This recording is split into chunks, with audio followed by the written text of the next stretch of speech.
और तुर्की ने इजराइल को बड़ा झटका दिया है, जिसका थोड़ी देर पहले हम जिक्र भी कर रहे थे। तुर्की ने इजराइल से अपने राजदूत को बुला लिया है वापस। हमास के साथ युद्ध विराम से इनकार करने पर यह फैसला लिया गया है। गाजा में नागरिकों की त्रासदी से नाराज है तुर्की और उसके चलते यह बड़ा कदम उठाया गया है। डिप्लोमेटिक रिलेशंस खत्म करने की बात की गई है। अपने राजदूत को वापस बुला लिया है तुर्की ने इजराइल से।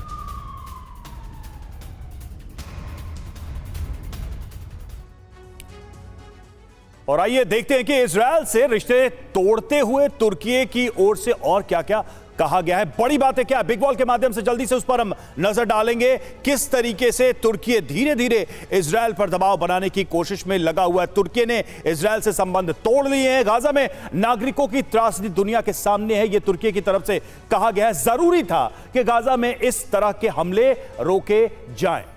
जी हां, इजराइल सीज फायर के लिए तैयार नहीं है। अमेरिका के राष्ट्रपति जो बाइडेन की तरफ से भी अपील की गई थी कि थोड़ी देर के लिए सीज फायर होना चाहिए। तुर्की तो लगातार कह रहा था, लेकिन इजराइल माना नहीं और इसी से नाराज हो गए एर्दोगन। तुर्की अपने राजदूत को वापस बुला रहा है। यह तुर्की के विदेश मंत्री की तरफ से कर दिया गया ऐलान। बिल्कुल स्ट्रॉन्ग मैसेज देने की कोशिश। और बोलीविया, जॉर्डन ने भी इजराइल से रिश्ते तोड़ लिए हैं, तो वो तमाम देश धीरे धीरे एक डिप्लोमेटिक प्रेशर बना रहे हैं। पूरी दुनिया में इजराइल की एक छवि बनाने की कोशिश कर रहे हैं कि इजराइल एक ऐसा देश है जिसके साथ हम कूटनीतिक संबंधों को आगे नहीं बढ़ाना चाहते, नहीं बढ़ा सकते। और आइए देखते हैं कि कैसे पहले भी इजराइल और तुर्की के बीच इस तरह रिश्तों में खटास रही है। इसको भी समझने की जरूरत है। इजराइल तुर्की की पुरानी दुश्मनी रही है। 2018 में भी तुर्की ने राजदूत को वापस बुलाया था, तब भी वजह कई फिलिस्तीनियों की हत्या ही थी। जी हां, बाद में तुर्की इजराइल के रिश्ते फिर से सुधरे।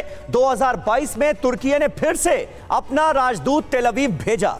अब दोबारा तुर्की ने रिश्ते तोड़ने का फैसला किया है। कई बड़े सवाल इससे खड़े होते हैं। क्या तुर्की अब इजराइल विरोधी खेमे से खुलकर मोर्चा संभालेगा? यह अपने आप में बहुत बड़ा सवाल है। सिन्हा साहब, किस तरह से आप देखते हैं? और ये अपने आप में बड़ी विचित्र स्थिति उत्पन्न हो गई है, क्योंकि नाटो मेंबर है तुर्की, और कल को अगर इजराइल और तुर्की के बीच रिश्ते जो है उनमें खटास आती है, मामले की नौबत अगर युद्ध की आ जाती है और कोई हमला हो जाता है तुर्की पर, तो क्या बाकी नाटो कंट्रीज करेंगे इजराइल पर हमला? ये तो बड़ी विचित्र स्थिति इन समीकरणों से पैदा हो रही। पहली बात कि तुर्की ने अपना यदि एम्बेसडर बुला लिया है, उसका मुख्य कारण इमीडिएट कॉज क्या है?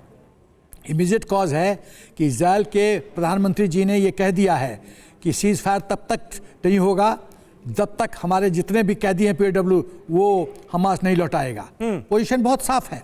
उसके रिएक्शन में तुर्की ने अपनी नाराज़गी का इजहार किया है कि भाई तुम ये बोल रहे हो तो लो हम अपना एम्बेसडर विड्रॉ करते हैं। पहली बात।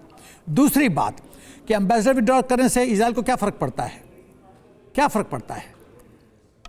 कोई फ़र्क नहीं पड़ता है। किसी के रूठने से और इजराइल को ज़्यादा कोई फर्क नहीं पड़ने वाला है मिलिटरी। सर, सिर्फ बात तुर्की की नहीं है। 7 देशों ने अब तक अपने डिप्लोमेटिक रिलेशंस खत्म किए हैं, अपने राजदूत वापस बुलाए, तो एक तरह का प्रेशर तो डालने की कोशिश की जा रही है। 7 देशों ने विड्रॉ किया है, उससे कोई फर्क नहीं पड़ता इजराइल को। ये प्रेशर टैक्टिक्स जो है इजराइल पे नहीं चलेगा। इजराइल बहुत स्ट्रांग नेशन है। तो आप कह रहे हैं कि इस तरह के कूटनीतिक कदमों का बहुत असर नहीं पड़ना है इस युद्ध में इजराइल के स्टैंड को लेकर।